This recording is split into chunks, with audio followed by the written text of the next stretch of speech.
England অধিনায়ক Harry কেইনকে অভিশাপ দিয়ে আলোচনায় আসা ঘানার সেই ওঝা নানা কোয়াকু বনসাম এবার নতুন ভবিষ্যদ্বাণী করেছেন।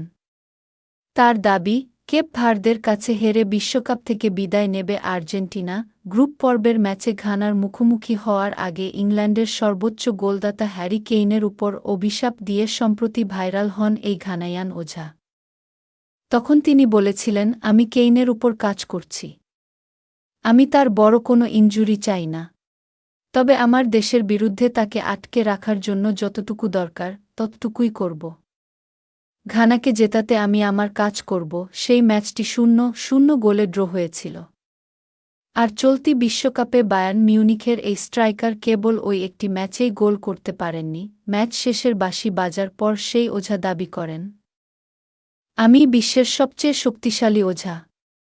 এবার আমি হ্যারি কেইনকে মুক্ত করে দেব, যাতে সে পরের ম্যাচেই গোল করতে পারে। কেইন আমার শত্রু নয়, শিগগিরই আমার এক সন্তানের নাম আমি হ্যারি রাখব। তার সেই কথা মিলেও যায়। পরের ম্যাচে পানামার বিপক্ষে ইংল্যান্ডের 2-0 ব্যবধানের জয়ে ঠিকই গোল পান Kane. Argentina Cape Verde round of 32 match 4 July মায়ামিতে। গ্রুপ পর্বের সব ম্যাচে সহজে জেতা আর্জেন্টিনা এ ম্যাচে হারবে বলে ভবিষ্যদ্বাণী করেছেন সেই ওঝা। তিনি বলেছেন, এভাবে শেষ 32 ম্যাচে কেপ ভার্দে আর্জেন্টিনাকে বিদায় করবে।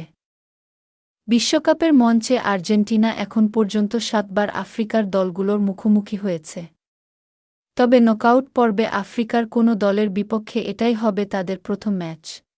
আগের 7 ম্যাচের ইতিহাস অবশ্য লাতিন আমেরিকার দলটির পক্ষেই কথা বলছে। সেখানে 6টিতেই জিতেছে আর্জেন্টিনা, 5টি নাইজেরিয়ার বিপক্ষে এবং একটি আইভরি কোস্টের বিপক্ষে। আফ্রিকার দলের কাছে তাদের একমাত্র হারটি এসেছিল 1990 বিশ্বকাপে ক্যামেরুনের বিপক্ষে।